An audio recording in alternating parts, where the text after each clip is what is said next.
Bulletin की शुरुआत करेंगे धनबाद की खबर से। धनबाद में एक और लोग बूंद बूंद पानी के लिए तरस रहे हैं, वहीं दूसरी ओर लाखों लीटर पानी की बर्बादी हो रही है। निरसा हरियाजाम पंचायत में एसजीएम कॉलेज के पास डीवीसी का पेयजल पाइप फट गया, जिसकी वजह से प्रतिदिन लाखों लीटर पानी की बर्बादी हो रही है। बता दें कि ये पानी मैथन डैम से धनबाद शहर में सप्लाई होता है, जिससे धनबाद सहित आसपास के दर्जनों इलाकों में जलापूर्ति होती है। कल शाम से ही पानी का पाइप फटा हुआ है, आसपास के इलाकों में पानी भी जमा हो रहा है।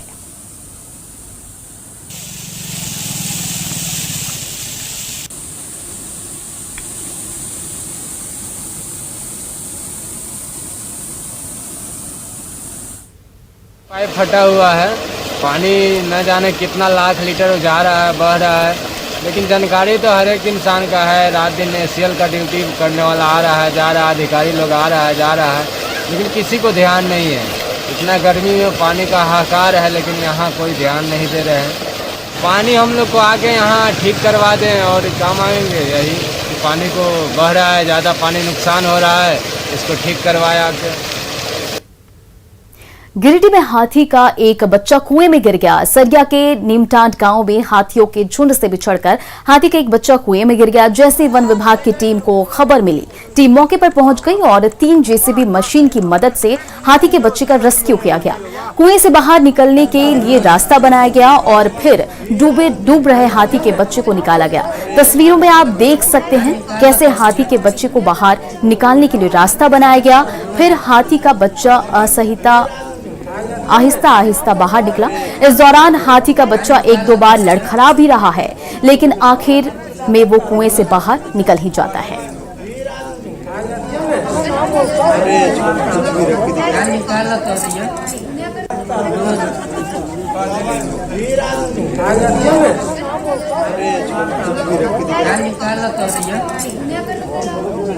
आप 2 तस्वीर देख रहे हैं इस वक्त अपनी टीवी स्क्रीन पर, किस तरह से कुएं में हाथी का बच्चा गिरा है, उसके बाद रेस्क्यू कर उसे किस तरह से बाहर निकाला गया है।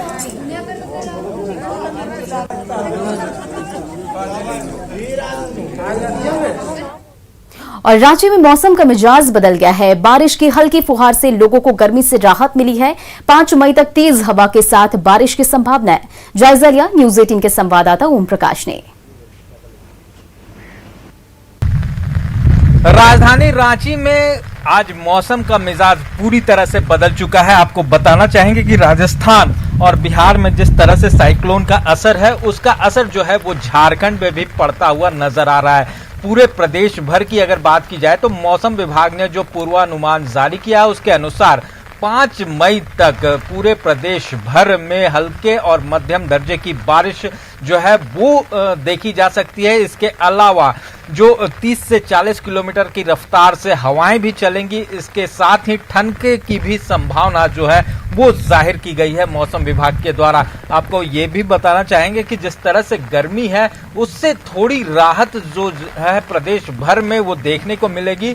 और जो बारिश है उसकी वजह से जो लोगों को कुछ सुकून जो है वो गर्मी से जरूर मिलता हुआ नजर आ रहा है। और ये जो सिलसिला है ये 5 मई तक रहेगा।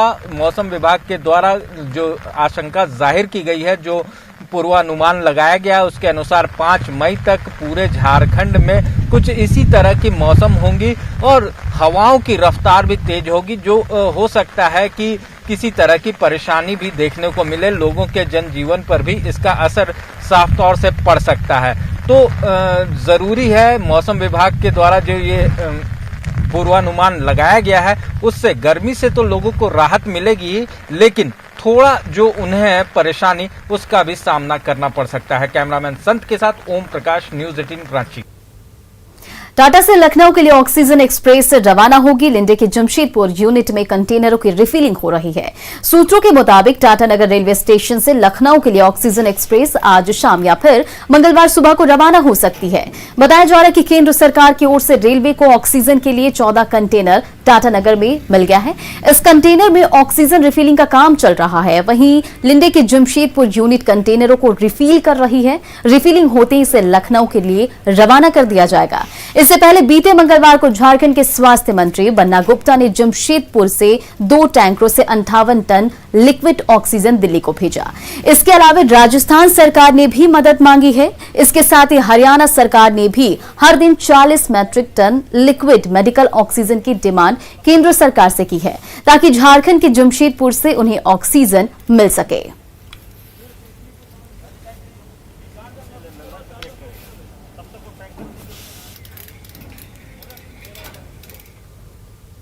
गिरिडीह में ऑक्सीजन की कमी इस कदर हो गई है कि मरीज के परिजन खुद अपने कंधे पर ऑक्सीजन सिलेंडर ढोने को मजबूर है।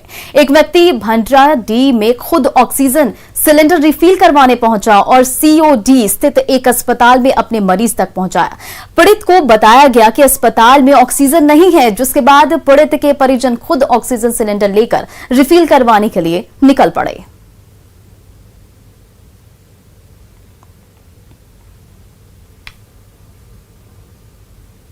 गुमला में लॉकडाउन का मखौल उड़ाया जा रहा है। घाघरा के साप्ताहिक बाजार में लोगों की लापरवाही देखने को मिल रही है।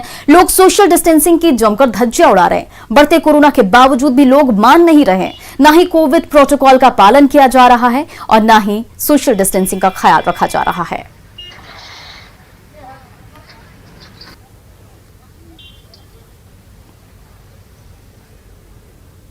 पलामू के हैदरनगर में अभी भी लोग कोरोना के बढ़ते कहर से डर नहीं रहे हैं। सब्जी मंडी में भीड़ देखने को मिल रही है। कोई भी सोशल डिस्टेंसिंग का ख्याल नहीं रख रहा है।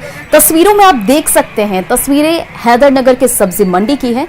यहां सुबह 8 बजे ही पूरी मंडी में भीड़ उमड़ पड़ती है।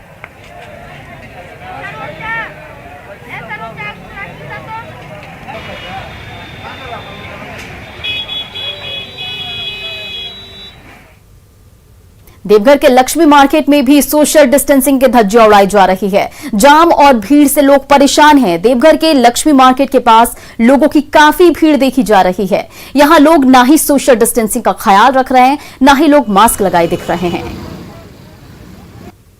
कोरोना चैन को तोड़ने के लिए पूरे झारखंड में स्वास्थ्य सुरक्षा सप्ताह का अवधि बढ़ाकर अब 6 मई तक कर दिया गया है। लेकिन आप पीछे की तस्वीरें देखिए, हम देवघर के लक्ष्मी मार्केट के पास हैं और ये जो भीड़ आपको नज़र आ रही है, ये सभी लोग सामान लेने के लिए आए हुए हैं। लेकिन जो चेन तोड़ने की बात कही जा रही है झारखंड सरकार के द्वारा, लेकिन क्या ये भीड़ को देखकर आपको लगता है कि चैन जो है संक्रमण का ये टूट सकेगा? जिस तरह से यहाँ पे भीड़ है, कहीं से भी अनुपालन सोशल डिस्टेंसिंग का नहीं हो रहा है और आम दिनों की तरह ही यहाँ पे ऐसा लग रहा है माहौल कि आम दिनों से भी बदतर हाल इस जगह पर है, जो कि शहर का सबसे व्यस्ततम ये जगह है, मार्केट है। ये लक्ष्मी मार्केट जो है, यहाँ पे सभी ज़रूरत की सामानें, घर के किचन की सामानें मिलती हैं। लेकिन जो ये भीड़ है, इसमें अगर कोरोना विस्फोट होता है तो इसके जिम्मेवार कौन होंगे?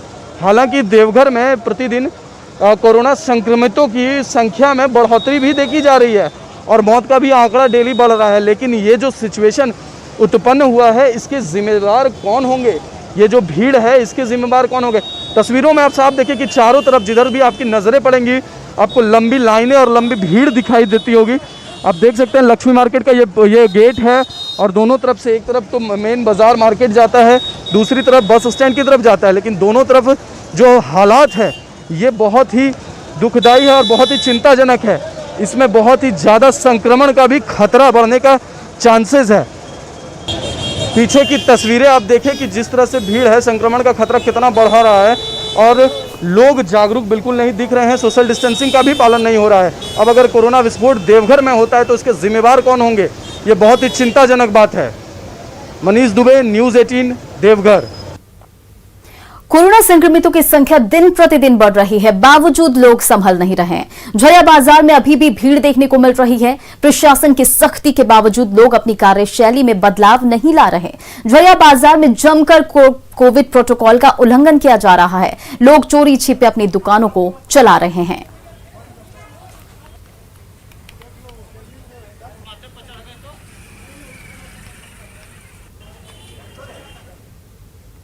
कोरोना की दूसरी लहर में घाटशिला में लोग बेड के लिए दर-दर भटक रहे हैं। वहीं मुसाबनी में हिंदुस्तान कॉपर लिमिटेड के बनाए गए 300 बेड का अस्पताल खंडहर में तब्दील होता जा रहा है।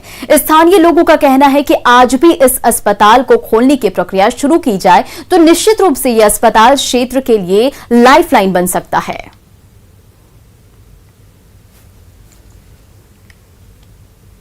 बहुत दुखद विषय है कि इस क्षेत्र का सबसे, जब HCL फुल फ्लेजेड चलता था, जब यहाँ 14,000 मजदूर थे HCL के अधीन, 14,000 मजदूर, उस समय में HCL के अधीनस्थ जो अस्पताल था 300 बेड प्लस का था, सारी व्यवस्थाएं थे। जमशेदपुर के TMH के बराबर का ये अस्पताल था। पूरे ज़िले में TMH एक सर्वसुलभ, मतलब सारी व्यवस्थाओं के साथ अस्पताल है। उसके बाद HCL का ये अस्पताल, इस HCL का जो किसी का भी बुरा नज़र लगा, माइंसें बंद हो गई।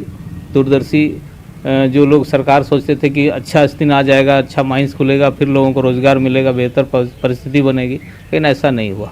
यहाँ का जनता के लिए जो HCL वर्कर्स के आश्रितों को जो सुविधा मिलता था, अब उसके लिए झेलना पड़ता है ये को, यहाँ के ये को लोगों को। उस समय पूरा आश्रित यहाँ सब कोई भी ये बीमारी रहता यहीं इलाज हो जाता था। अगर बाहर भेजा जाता, यहाँ जो व्यवस्था नहीं रहता है तो बाहर भेजा जाता, तो HCL का अपना व्यवस्था था, लेकिन अब वो टोटल ख़त्म हो गया है। अगर वो व्यवस्था फिर से अगर सरकार व्यवस्था करके यहाँ कुछ उपाय लगाए तो यहाँ का पब्लिक के लिए बहुत सुविधा होगा। जमशेदपुर में प्लाज्मा डोनेट करने के लिए लोग खुद से आगे आ रहे हैं। कोविड को मात दे चुके लोग दूसरों की जिंदगी बचाने के लिए खुद से प्लाज्मा डोनेट कर रहे हैं। इसलिए मैं सभी जमशेदपुर वासियों से अपील करता हूं कि जो भी ब्लड डोनेशन किए हैं या करने लायक हैं, स्वस्थ हैं और कोविड से रिकवर होकर 14 दिन कंप्लीट कर लिए हैं, तो कृपया सामने आएँ, ब्लड बैंक में आएँ और अपना सैंपलिंग टेस्ट करवाएं। टेस्ट करा के जिनका एंटीबॉडी लोड और जो भी टेस्ट का क्राइटेरिया है वो सारा फुलफिल होने से उन्हीं को हम लोग उनका प्लाज्मा लिया जाएगा, ताकि मैक्सिमम लोगों का जान बचाया जा सके। क्योंकि अभी जो स्थिति है उसमें देखा जा रहा है कि प्लाज्मा हम लोग के लिए काफ़ी सक्सेसफुल भी रहा है, लेकिन हम लोग जितना रिक्वायरमेंट आ रहा है उसको फुलफिल नहीं कर पा रहे हैं। अगर काफ़ी लोग आएंगे सामने तो हमको लगता है कि काफ़ी पेशेंट का रिकवरी रेट हम लोग और बढ़ा सकते हैं। और मेरा जो फर्स्ट डोनेशन हुआ था 17 अप्रैल को हुआ था, और विद इन मीन्स मंथ आप 2 बार डोनेट कर सकते हैं, मतलब 15 डेज के इंटरवल पे। तो ये मेरा सेकंड डोनेशन है, जो कि आज है 3 मई को। तो ये मेरा सेकंड डोनेशन, और मेरा रिक्वेस्ट है जितने भी लोग रिकवर हो रहे हैं, जिनका भी 28 एज हो गया है और जो कि सारा क्राइटेरिया फुलफिल कर रहे हैं, जो कि प्लाज्मा डोनेशन के लिए रिक्वायरमेंट है उसका, तो अगर आप फुलफिल कर रहे हो क्राइटेरिया को, तो मेरा रिक्वेस्ट है कि आप प्लीज़ आके ब्लड बैंक आप अपने इच्छा से डोनेट करें, ताकि इससे जो भी पेशेंट क्रिटिकल कंडीशन में है उनका रिकवरी फास्ट हो। आप किसी एक बंदे का मदद कर सकते हो अगर एक बार डोनेट करते हो, और ऐसा है कि आप 2 से 3 बार डोनेट कर सकते हो, इसमें कोई परेशानी नहीं है। रांची सदर अस्पताल डिस्ट्रिक्ट कोविड हेल्थ सेंटर में प्रतिनियुक्त 16 चिकित्सकों ने कोविड पॉजिटिव होने की जानकारी दी है। हालांकि किसी भी डॉक्टर ने अपनी रिपोर्ट नहीं सौंपी है, जिसके बाद सभी चिकित्सकों को अपनी कोविड रिपोर्ट सौंपने का निर्देश दिया गया है। सिविल सर्जन कार्यालय को रिपोर्ट सौंपने का निर्देश दिया गया है। जिन 16 चिकित्सकों ने कोविड पॉजिटिव होने की बात कही है उसमें doctor Rakesh Kumar, doctor Sandhya Sinha, doctor Sankesh, doctor Sarita Kashyap, doctor Sandeep Kumar, doctor Anshuman, doctor Ritesh Ranjan, doctor Lal Manjhi, doctor Lily Mary, doctor Pallavi Sharma और डॉक्टर लकी लिंडा, साथ ही doctor Alakh Niranjan Mishra, doctor Sumitra Kumari, doctor Dayanand Saraswati, doctor Naresh Bhagat, doctor Swati Chaitanya शामिल हैं। लिस्ट हमारे पास आ गई है, वो हम लोगों ने लिस्ट अनुमंडल पदाधिकारी को शेयर किया है और वो लोग उनका रिपोर्ट सब चेक कर रहे हैं। जो लोग अपना रिपोर्ट दे रहे हैं उनका SRF-ID के माध्यम से ये भी हम लोग ऑनलाइन चेक कर रहे हैं कि वो SRF-ID सही है या गलत है। दुमका के मेडिकल कॉलेज अस्पताल में जिंदगी और मौत से एक वृद्ध महिला जूझ रही है, लेकिन अस्पताल प्रबंधन के सिवाय उसका कोई नहीं है। अस्पताल में ही बुजुर्ग महिला के पति प्रकाश सेट्टी के इलाज के दौरान मौत हो गई थी। बुजुर्ग महिला का नाम एलिना मुर्मू है। जो नंबर दिया गया है वो भी स्विच ऑफ बता रहा है। उसमें दंपति हस्बैंड वाइफ दोनों एडमिट हुआ था और हस्बैंड का डेथ हो गया है। वाइफ कोविड टेस्ट में निगेटिव आई है। दोनों का हालत गंभीर था। हस्बैंड का डेथ हुआ, फिर जो है वाइफ अभी किसी तरह छटी हुई है, इसका भी हालत गंभीर। घर वालों का और एक फ़ोन नंबर दे करके उसका जो भर्ती कराने आया था वो चला गया। लेकिन उस फ़ोन पर हम लोग बहुत बार कोशिश किए, कांटेक्ट नहीं हो पाता है। राज्य में फर्जी और जाली लाइसेंस ट्रैफिक पुलिस के लिए सिरदर्द बना हुआ है। ट्रैफिक एसपी ने खुलासा किया है कि रांची में कई ऐसे ड्राइविंग लाइसेंस हैं जो फर्जी हैं या फिर उनका कोई रिकॉर्ड ही नहीं है। रांची की सड़कों पर ट्रैफिक नियमों की धज्जियां उड़ाने वालों की कमी नहीं है। पिछले 3 महीने में करीब 65,000 ड्राइविंग लाइसेंस को रद्द करने का ऑर्डर दिया गया, जिसमें करीब 20,000 ऐसे ड्राइविंग लाइसेंस मिले हैं जिसका डीटीओ कार्यालय में कोई रिकॉर्ड ही नहीं है। पूर्व में हम लोग ऑनलाइन सस्पेंड करते थे, तो ऑनलाइन सस्पेंशन में ये पता चला कि 20% जो हम लोग ऑनलाइन भेजते थे सस्पेंशन के लिए, उसमें 20% ड्राइविंग लाइसेंस के डिटेल्स ऑनलाइन रिकॉर्ड में मिलते ही नहीं थे, क्योंकि कुछ न कुछ कारण से वो ड्राइविंग लाइसेंस त्रुटिपूर्ण थे, या तो इनवैलिड लाइसेंस थे, या तो पुराने लाइसेंस थे, या फिर जाली लाइसेंस थे, इसलिए कुछ मिलता ही नहीं था।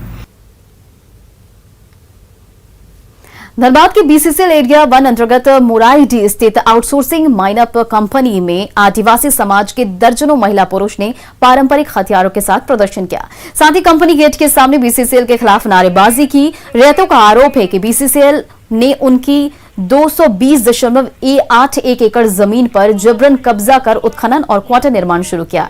बीसीसीएल ने उनकी जमीन को आउटसोर्सिंग कंपनी को दे दिया है। ऐसे में कंपनी उनको मुआवजा दे या फिर जमीन खाली करे। वहीं सूचना के बाद मौके पर पहुंची बरोड़ा पुलिस ने लॉकडाउन का हवाला देकर आंदोलन को खत्म कराया। वहीं आउटसोर्सिंग कंपनी के प्रबंधक ने इससे पल्ला झाड़ लिया है। बीसीसीएल मैनेजमेंट को हम अपना आवेदन दे रहे हैं। 2015 हो गया, 2016 हो गया, 2017 हो गया, 2018 हो गया, 2019 हो गया, 2020 हो गया, 2021 हो गया, यानी 6 साल हो गया। आज हम लोग सोचे इस तरह तो नहीं मिलेगा, और जब तक रोकेंगे काम तब तक हम लोग को इंसाफ नहीं मिलेगा। इसलिए आज हम आए हैं काम रोकने के लिए।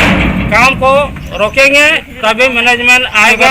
द्वारा जो है कि माइनअप को जाम किया गया था, आकर के समझा बुझा दिया गया, वो आके एक अपना आवेदन दिया कि हमारा जो लड़ाई लड़ रहे हैं कई 100 एकड़ ज़मीन का, वो बीसीसीएल प्रबंधन के द्वारा जल्दी से निर्णय लिया जाए, नहीं तो हम जाम करेंगे।